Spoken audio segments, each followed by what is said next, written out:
ಅಚಲ ಭಾರತಿ ಪ್ರಸ್ತುತಪಡಿಸುವ ವಿಜ್ಞಾನ ದರ್ಶನ.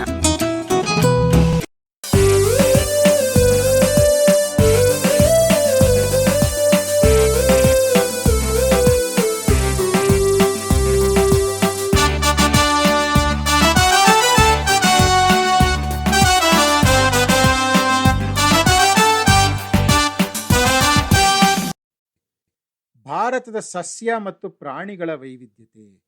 ಈಗ ಭಾರತದ ಸಸ್ಯ ಮತ್ತು ಪ್ರಾಣಿಗಳ ವೈವಿಧ್ಯತೆ ಬಗ್ಗೆ ತಿಳ್ಕೊಳ್ಳೋಣ ಬನ್ನಿ. ಇಲ್ಲಿ ಕೊಟ್ಟಿರುವ ಪ್ರಾಣಿ ಮತ್ತು ಸಸ್ಯಗಳನ್ನು ನೀನು ನೋಡಿರುವ ಬಗ್ಗೆ ನೀಡಲಾದ ಸೂಚನೆಯನ್ನು ಓದಿ ಅನ್ವಯಿಸುವುದಕ್ಕೆ ಟಿಕ್ ಗುರುತು ಎಂದು, ಇಲ್ಲದಿದ್ದರೆ ಕ್ರಾಸ್ ಅಥವಾ ಇಂಟು ಗುರುತು ಎಂದು ಗುರುತು ಮಾಡು.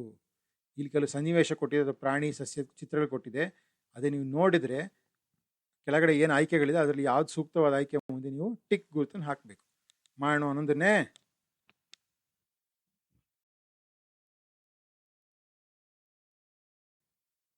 ನೋಡಿ, ಯಾವ ಪ್ರಾಣಿ ಇದು? ಗೆಂಡ ಮೃಗ ಅಥವಾ ಖಡ್ಗ ಮೃಗ ಅಂತೀವಲ್ಲ, ಅದು ಈ ಪ್ರಾಣಿ. ಈ ಕೆಳಗಡೆ ನೋಡಿ 3 ಕೊಟ್ಟಿದೆ. ನಿಜವಾಗಿಯೂ ನೋಡಿದ್ದೇನೆ, ಚಿತ್ರಗಳಲ್ಲಿ ನೋಡಿದ್ದೇನೆ, ನೋಡಿಯೇ ಇಲ್ಲ. ಇದರಲ್ಲಿ ಯಾವ್ದು ನಿಮ್ಗೆ ಅನ್ವಯಿಸುತ್ತೆ? ನಿಜವಾಗಿ ನೋಡಿದರೆ ಮೊದಲನೇದಕ್ಕೆ ಮಾಡಿ, ಅಥವಾ ಕೇವಲ ಚಿತ್ರಗಳಲ್ಲಿ ನೋಡಿದರೆ ಅದನ್ನು ಎರಡನೇದಕ್ಕೆ ನೀವು ಟಿಕ್ ಗುರ್ತು ಹಾಕಿ.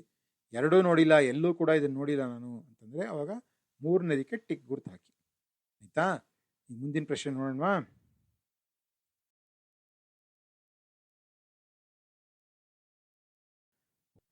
ಇದ್ಯಾವ ಪ್ರಾಣಿ ಇದು? ಸಿಂಹ ತನ್ನ ಮರಿಗಳ ಜೊತೆ ಕೂತಿದೆ ಅಲ್ವಾ? ಇದು ಸಿಂಹ. ಈ ಕೆಳಗಡೆ ಮತ್ತೆ ಅದೇ ರೀತಿ ನೀವು ನೋಡಿದರೆ ಟಿಕ್ ಮಾಡಿ, ಕೇವಲ ಅದನ್ನು ಚಿತ್ರಗಳಲ್ಲಿ ನೋಡಿದರೆ ಎರಡನೇದಕ್ಕೆ ಮಾಡಿ, ನೋಡಿಯೇ ಇಲ್ಲ ಅಂದರೆ ಮೂರನೇದಕ್ಕೆ ನೀವು ಟಿಕ್ ಗುರ್ತು ಹಾಕಿ.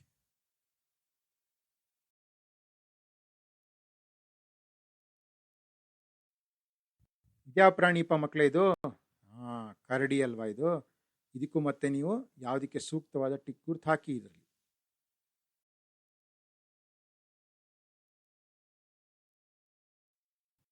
ಇದ್ಯಾವ ಪ್ರಾಣಿ ಇದು? ಇದು ಹೆಸರು ನೀಲ್ಗಾಯ್ ಅಂತ. ಇದು ಒಂದು ರೀತಿ ಜಿಂಕೆಗೆ ಸೇರಿದಂಥ ಒಂದು ಪ್ರಾಣಿ, ಜಿಂಕೆ ವರ್ಗಕ್ಕೆ ಸೇರಿದಂಥ ಪ್ರಾಣಿ ಇದು. ಆಯ್ತಾ? ಇದನ್ನು ಕೂಡ ಕೆಳಗಡೆ ಬರೀರಿ. ನೀವು ನೋಡಿದರೆ ಅಲ್ಲಿ ಹಾಕಿ, ನೋಡಿಲ್ಲ ಅಂದರೆ ಅಥವಾ ಕೇವಲ ಚಿತ್ರಗಳು ನೋಡಿದರೆ ಅಲ್ಲಿಗೆ ಟಿಕ್ ಗುರ್ತು ಹಾಕಿ ನೀವು.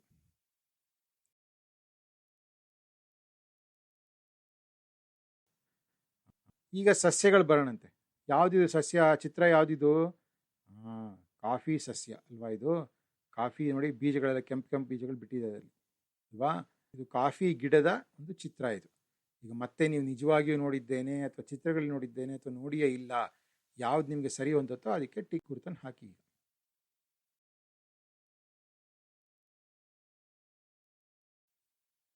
ಮುಂದಿನ ಚಿತ್ರ ಏನಿದು?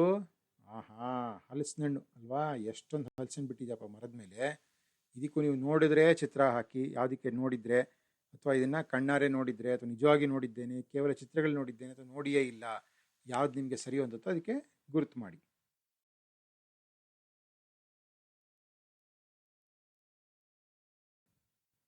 ಮತ್ತೆ ಇನ್ನೊಂದು ಸಸ್ಯ. ಯಾವುದೇ ಸಸ್ಯ ಮಕ್ಕಳೇ?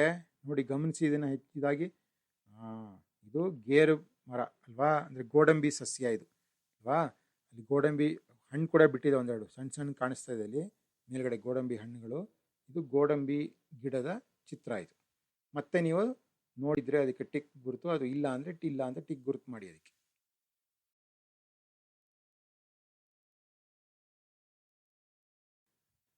ಇದ್ಯಾವ ಸಸ್ಯ ಮಕ್ಕಳೇ ಇದು? ಇದು ಕೋಕೋ ಅಂತ ಬರುತ್ತಲ್ಲ, ಅಂದರೆ ಚಾಕ್ಲೇಟಲ್ಲಿ ಉಪಯೋಗಿಸ್ತಾರಲ್ಲ ಕೋಕೋ, ಕೋಕೋವಿನ ಸಸ್ಯ ಇದು.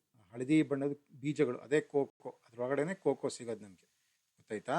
ಇದಕ್ಕೂ ನೀವು ನೋಡಿದರೆ ಅಥವಾ ನೋಡಿಲ್ಲ ಅಂದರೆ ಅಥವಾ ಚಿತ್ರಗಳು ನೋಡಿದರೆ ಯಾವ್ದು ಸರಿ ಅನ್ನುತ್ತೋ ಅದಕ್ಕೆ ಟಿಕ್ ಗುರುತನ್ನು ಮಾಡಿ. ಎಲ್ಲರೂ ಮಾಡಿದ್ರಾ?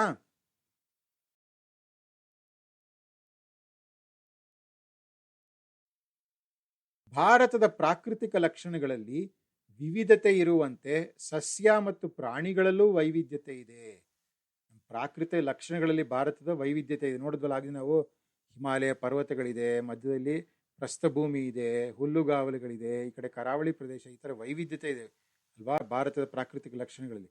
ಅದೇ ರೀತಿ ಸಸ್ಯ ಮತ್ತು ಪ್ರಾಣಿಗಳಲ್ಲಿ ಕೂಡ ಹೆಚ್ಚಿನ ವೈವಿಧ್ಯತೆ ಇದೆ ಭಾರತದಲ್ಲಿ.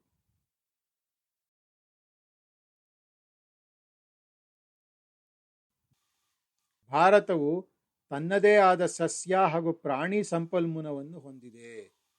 ನೋಡಿ, ಭಾರತಕ್ಕೆ ತನ್ನದೇ ಆದ ಸಸ್ಯ ಮತ್ತು ಪ್ರಾಣಿ ಸಂಪನ್ಮೂಲ ಇದೆ. ಇಲ್ಲಿ ಕಾಣ್ತಾ ಇದೆ ಮಕ್ಕಳೇ, ಭಾರತವು ತನ್ನದೇ ಆದ ಸಸ್ಯ ಮತ್ತು ಪ್ರಾಣಿ ಸಂಪನ್ಮೂಲವನ್ನು ಹೊಂದಿದೆ. ಈಗ ನೋಡಿ ಏನರ್ಥ ಅದು ಅಂದರೆ, ಭಾರತದಲ್ಲಿ ಈ ಥರ ಪ್ರಾಣಿ ಮತ್ತು ಸಸ್ಯಗಳು ಅನೇಕ ವಿಧವಾದ ಪ್ರಾಣಿಗಳು, ಅನೇಕ ವಿಧವಾದ ಸಸ್ಯಗಳನ್ನ ನಾವು ಕಾಣಬಹುದು. ಅವುಗಳದ್ದೇ ನಾವು ಭಾರತದಲ್ಲಿ ಅನೇಕ ರೀತಿಯ ಪ್ರಾಣಿ ಸಂಪನ್ಮೂಲ ಹೊಂದಿದೆ ಅಂತ ನಾವು ಹೇಳ್ಬೋದು. ಚಿತ್ರದಲ್ಲಿ ನೋಡಿ ಗೊತ್ತಾಗ್ತಿದೆ ಅಲ್ವಾ, ಮೇಲ್ಗಡೆ ಎಷ್ಟೋ ರೀತಿಯ ಸಸ್ಯಗಳು, ಆಮೇಲೆ ಪ್ರಾಣಿಗಳಿದೆ, ಕೆಲವು ಹೂಗಳಿದೆ, ಕೆಲವು ಬೀಜಗಳಿದೆ. ಈ ರೀತಿ ತುಂಬ ವೈವಿಧ್ಯತೆ ಇದೆ ಭಾರತದಲ್ಲಿ.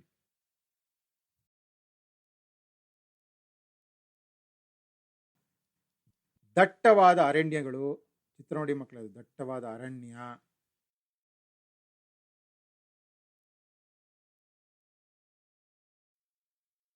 ಹುಲ್ಲುಗಾವಲುಗಳು. ಮತ್ತೆ ಈ ಥರ ಹುಲ್ಲುಗಾವಲುಗಳು ಕಾಣ್ತಾ ಇದೆ. ಅಲ್ಲೊಂದು ಗೆಂಡಾಮೃಗ ಎರಡಿದೆ ಅಲ್ವಾ, ಅದರಲ್ಲಿ ಹುಲ್ಲು ತಿಂತಾ ಇವೆ ಎರಡು. ಅಲ್ಲಿ ಈ ಥರ ಹುಲ್ಲುಗಾವಲುಗಳು.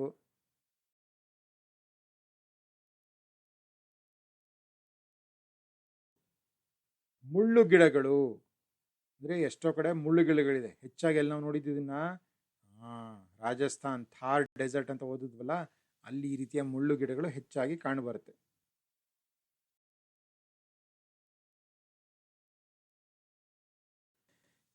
ಕುರುಚಲು ಸಸ್ಯವರ್ಗ, ಎಲ್ಲಿ ಜಾಸ್ತಿ ಮಳೆ ಬೀಳೋದಿಲ್ಲ ಅಂತ ಕಡೆ ಈ ರೀತಿಯ ಕುರುಚಲು ಸಸ್ಯವರ್ಗ ಕಾಣ್ತಾ ಇದೆ ಚಿತ್ರದಲ್ಲಿ. ಈ ರೀತಿ ಕುರುಚಲು ಸಸ್ಯವರ್ಗ ಎಷ್ಟೋ ಕಡೆ ಬೆಳೆದಿರುತ್ತೆ.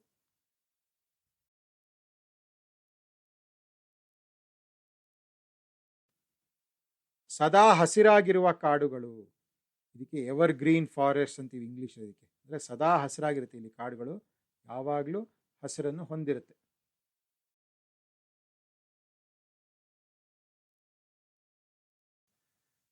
ಎಲೆ ಉದುರಿಸುವ ಅಥವಾ ಪರ್ಣಪಾತಿ ಸಸ್ಯವರ್ಗ. ನೋಡಿ, ಈ ರೀತಿಯ ಕೆಲವು ಸಸ್ಯವರ್ಗ ಇದೆ ಅಥವಾ ಕೆಲವು ಮರಗಳಿದೆ, ಅವು ವರ್ಷ ಎಲೆನ ಉದುರಿಸುತ್ತೆ. ಎಲೆ ಉದುರಿಸ್ಬಿಟ್ಟು ಮತ್ತೆ ಹೊಸ ಚಿಗುರೊಡೆದು ಹೊಸ ಎಲೆಗಳು ಬರುತ್ತೆ ಅದಕ್ಕೆ. ಈ ರೀತಿ ಎಲೆ ಉದುರಿಸುವ ಪರ್ಣಪಾತಿ ಸಸ್ಯವರ್ಗ ಅಂತಂತೀವಿ ಅದಕ್ಕೆ. ಆ ರೀತಿ ಪರ್ಣಪಾತಿ ಸಸ್ಯವರ್ಗ ಕೂಡ ಭಾರತದಲ್ಲಿ ಕಾಣಸಿಗುತ್ತೆ.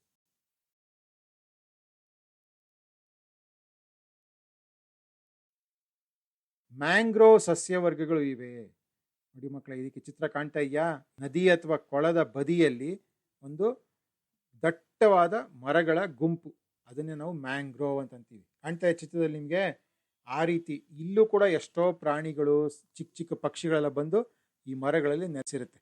ಹಾಗಾಗಿ ಇದು ಮ್ಯಾಂಗ್ರೋವ್ ಕಾಡುಗಳು ಅಂತಂತೀವಿ ಅಥವಾ ಮ್ಯಾಂಗ್ರೋವ್ ಸಸ್ಯವರ್ಗ. ಇವು ಕೂಡ ಭಾರತದಲ್ಲಿ ಕಾಣಸಿಗುತ್ತೆ.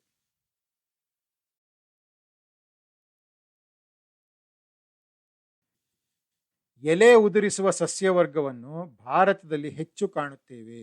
ಇವುಗಳನ್ನು ಮಾನ್ಸೂನ್ ಕಾಡುಗಳು ಎನ್ನುವರು. ಆಗಲೇ ತಿಳ್ಕೊಂಡವಲ್ಲ, ಎಲೆ ಉದುರಿಸುವ ಸಸ್ಯವರ್ಗ ಅದು ಭಾರತದಲ್ಲಿ ಹೆಚ್ಚು ಕಾಣ್ತೇವೆ. ಇದಕ್ಕೆ ಇನ್ನೊಂದು ಹೆಸರೇನು?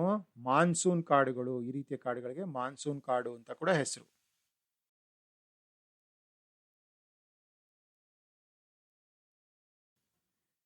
ಆನೆ ನೋಡಿ, ಎರಡು ಆನೆ ಚಿತ್ರ ಕಾಣ್ತಾ ಇದೆ ನಿಮಗಲ್ಲಿ.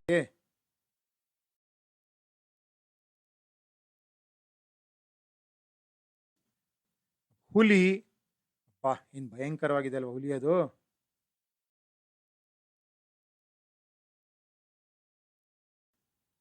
ಇದೇನ್ ಮಕ್ಕಳೇ, ಯಾವ ಪ್ರಾಣಿ ಇದು?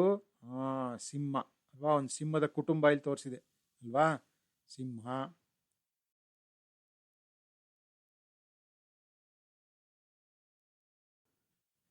ಇದ್ಯಾವ್ದಿದು? ಚಿರತೆ ಕಾಣ್ತಾ ಇದೆ ಅಲ್ಲಿ, ಚಿರತೆ.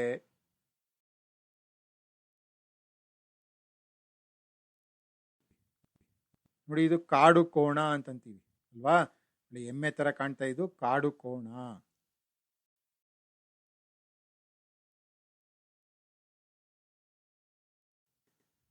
ಜಿಂಕೆ, ಆಹಾ ಏನ್ ಮುದ್ದಾಗಿದೆ ಅಲ್ಲ ಜಿಂಕೆಗಳೆಲ್ಲ ಅಲ್ವಾ? ಹುಲ್ ಮೇಯ್ತಾ ಇವೆಲ್ಲ ಜಿಂಕೆಗಳೆಲ್ಲ.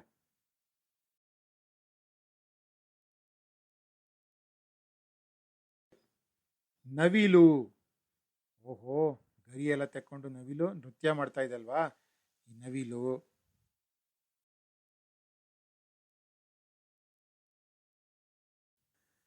ಅನೇಕ ಮೃಗ ಪಕ್ಷಿಗಳ ಆವಾಸವಾಗಿರುವ ವನ್ಯಜೀವಿ ಪ್ರದೇಶಗಳು ಭಾರತದ ಪ್ರಮುಖ ಸಂಪತ್ತು ಎನಿಸಿಕೊಂಡಿವೆ. ಈ ರೀತಿ ಅನೇಕ ಮೃಗಪಕ್ಷಿಗಳಿಗೆ ಆವಾಸಗಳಾಗಿದೆ. ಆವಾಗಲೇ ನೋಡಿದ್ವ ವಿವಿಧ ರೀತಿಯ ಕಾಡುಗಳು, ಹುಲ್ಲುಗಾವಲುಗಳು ಇವೆಲ್ಲನೂ ವಿವಿಧ ರೀತಿಯ ಮೃಗ ಮತ್ತು ಪಕ್ಷಿಗಳ ಆವಾಸಗಳಾಗಿವೆ. ಇದು ಭಾರತದ ಪ್ರಮುಖ ಸಂಪತ್ತು ಅನ್ನಿಸ್ಕೊಂಡಿದೆ. ಕಡೆ ಚಿತ್ರ ನೋಡಿ, ಮತ್ತೆ ಕೆಲವು ಪ್ರಾಣಿಗಳದು, ಕೆಲವು ಪಕ್ಷಿಗಳದ ಚಿತ್ರ ಕೊಟ್ಟಿದ್ದಾರೆ. ಅವೆಲ್ಲ ಅಲ್ವಾ, ಇವೆಲ್ಲ ನಮ್ಮ ಭಾರತದ ಪ್ರಮುಖ ಸಂಪತ್ತು.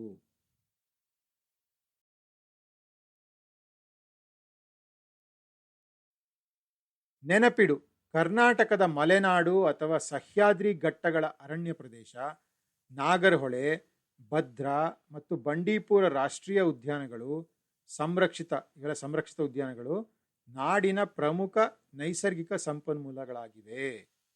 ನೋಡಿ ಮಕ್ಕಳೇ, ಈ ಥರ ನೈಸರ್ಗಿಕ ಸಂಪನ್ಮೂಲ ಕಾಪಾಡೋಕ್ಕೋಸ್ಕರ ಕೆಲವು ಕಡೆ ಸಂರಕ್ಷಿತ ಅರಣ್ಯ ಪ್ರದೇಶ ಅಥವಾ ಉದ್ಯಾನಗಳನ್ನು ಸರ್ಕಾರ ಗುರುತು ಮಾಡಿದೆ. ಕರ್ನಾಟಕದ ಮಲೆನಾಡು ಅಥವಾ ಸಹ್ಯಾದ್ರಿ ಘಟ್ಟಗಳ ಅರಣ್ಯ ಪ್ರದೇಶ, ನಾಗರಹೊಳೆ, ಭದ್ರಾ ಮತ್ತು ಬಂಡೀಪುರದ ರಾಷ್ಟ್ರೀಯ ಸಂರಕ್ಷಿತ ಉದ್ಯಾನಗಳು ಎಲ್ಲ ಕಡೆ ಆ ಪ್ರಾಣಿ ವರ್ಗ ಅಥವಾ ಸಸ್ಯ ವರ್ಗ ಅಲ್ಲಿ ಇರಲಿ ಅಂತ ಅಂದ್ಬಿಟ್ಟು ಸರ್ಕಾರ ಈ ರೀತಿ ಕ್ರಮಗಳು ಕೈಗೊಳ್ಳಿದೆ ಅಲ್ವಾ.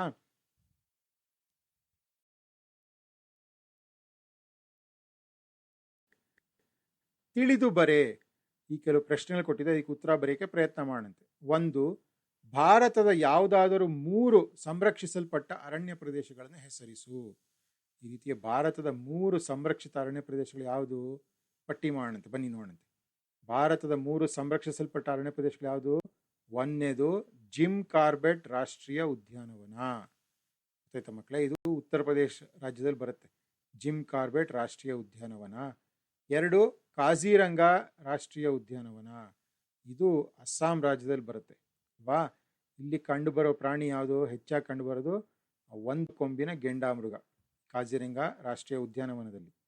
ಆಮೇಲೆ 3ನೇದು ನಾಗರಹೊಳೆ ರಾಷ್ಟ್ರೀಯ ಉದ್ಯಾನವನ, ಇದು ನಮ್ಮ ಕರ್ನಾಟಕದಲ್ಲೇ ಇದೆ, ಸ್ವಲ್ಪ ತಮಿಳುನಾಡು ಕಡೆ ಬರುತ್ತೆ. ಇದು ನಾಗರಹೊಳೆ ನಮ್ಮಲ್ಲೇ ಬರುವಂಥ ರಾಷ್ಟ್ರೀಯ ಉದ್ಯಾನವನ. ಇನ್ನೂ ಹೆಚ್ಚಿಂದು ನಿಮ್ಮ ಶಿಕ್ಷಕರ ಸಹಾಯ ಪಡೆದು ನೀವು ಬರೀರಿ.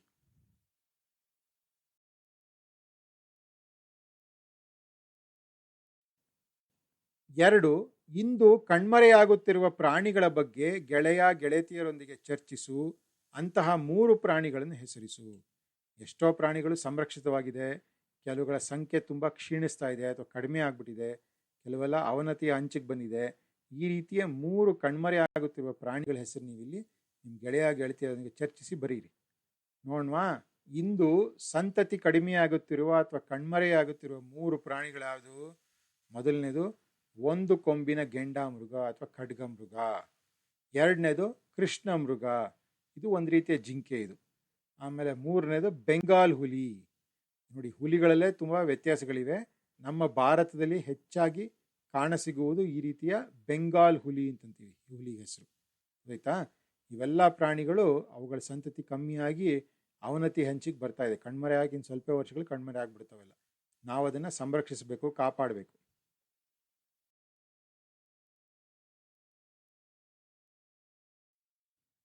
ನಿನಗಿದು ಗೊತ್ತೇ?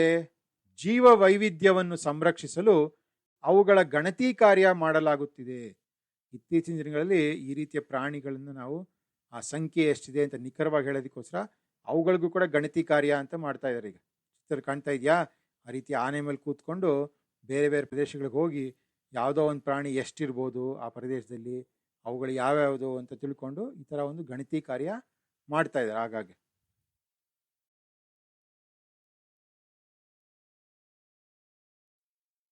ಮೂರು, ಅರಣ್ಯ ನಾಶದಿಂದ ಎದುರಾಗುವ ತೊಂದರೆಗಳ್ಯಾವುವು?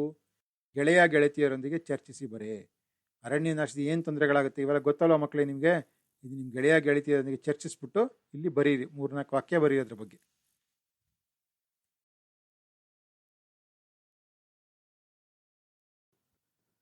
4, ನಿನ್ನ ಸುತ್ತಮುತ್ತಲಿನ ಪರಿಸರದಲ್ಲಿ ಯಾವ ಯಾವ ಜೀವಿಗಳು ವಾಸಿಸುತ್ತಿವೆ ಎಂಬುದನ್ನು ವೀಕ್ಷಿಸಿ ಪಟ್ಟಿ ಮಾಡು. ನಿಮ್ಮ ಮನೆ ಸುತ್ತಮುತ್ತ ಇರ್ಬೋದು, ಶಾಲೆ ಸುತ್ತಮುತ್ತ ಇರ್ಬೋದು, ಯಾವ್ಯಾವ ರೀತಿಯ ಪಕ್ಷಿ ಪ್ರಾಣಿಗಳು ಅಲ್ಲಿ ವಾಸವಾಗಿರುತ್ತೆ ಅದನ್ನು ನೀನು ಅಭ್ಯಾಸ ಮಾಡಿ ಅದನ್ನೊಂದು ಕಡೆ ಪಟ್ಟಿ ಮಾಡ್ತೀರಲ್ಲ.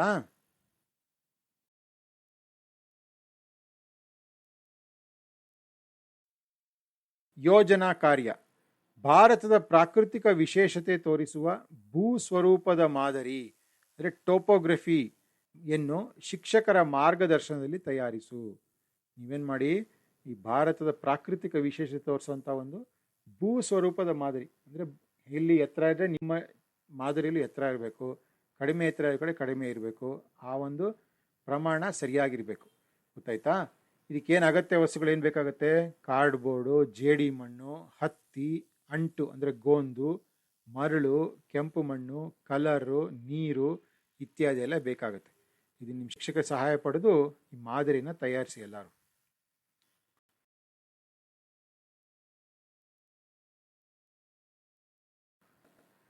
ಯೋಜನಾ ಕಾರ್ಯ. ಸಾಲು ಮರದ ತಿಮ್ಮಕ್ಕ, ನಾಗೇಶ್ ಹೆಗಡೆ ಮತ್ತು ಡಾಕ್ಟರ್ ಮಾಧವ್ ಗಾಡ್ಗಿಲರ ಬಗ್ಗೆ ಮಾಹಿತಿ ಸಂಗ್ರಹಿಸು. ಇವರೆಲ್ಲ ಪರಿಸರವಾದಿಗಳು, ಪರಿಸರ ಸಂರಕ್ಷಣೆಯಲ್ಲಿ ಹೆಚ್ಚಿನ ಕಾರ್ಯ ಮಾಡಿದ್ದಾರೆ. ಯಾರ್ಯಾರು? ಸಾಲು ಮರದ ತಿಮ್ಮಕ್ಕ, ಈಗಾಗಲೇ ಗೊತ್ತಲ್ವ ನಮಗೆ, ಇವ್ರ ಬಗ್ಗೆ ನಾವೊಂದು ಪಾಠ ಓದಿದ್ದೀವಿ. ಆಮೇಲೆ ನಾಗೇಶ್ ಹೆಗಡೆ, ಡಾಕ್ಟರ್ ಮಾಧವ್ ಗಾಡ್ಗೀಳ್, ಇವುಗಳ ಬಗ್ಗೆ ನೀವು ಹೆಚ್ಚಿನ ಮಾಹಿತಿನ ಸಂಗ್ರಹಿಸಿ.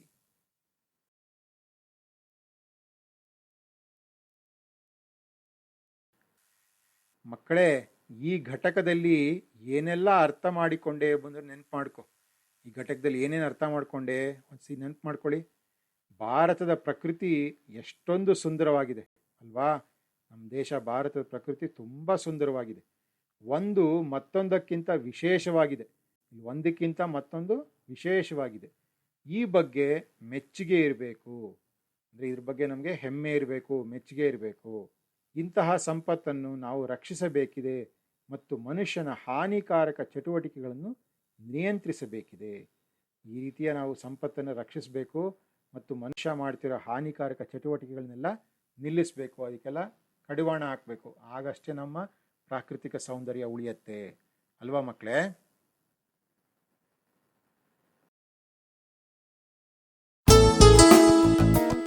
ಮಕ್ಕಳೇ, ಪಾಠ ಚೆನ್ನಾಗಿತ್ತಲ್ವಾ? ಸುಲಭವಾಗಿ ಅರ್ಥ ಆಯ್ತಲ್ವಾ? ಇಷ್ಟ ಆಯ್ತಾ ನಿಮ್ಗೆ? ಸರಿ, ಹಾಗಿದ್ರೆ ನೆಕ್ಸ್ಟ್ ಕ್ಲಾಸಲ್ಲಿ ಮೀಟ್ ಮಾಡೋಣ. ಓಕೆ, ಬಾಯ್.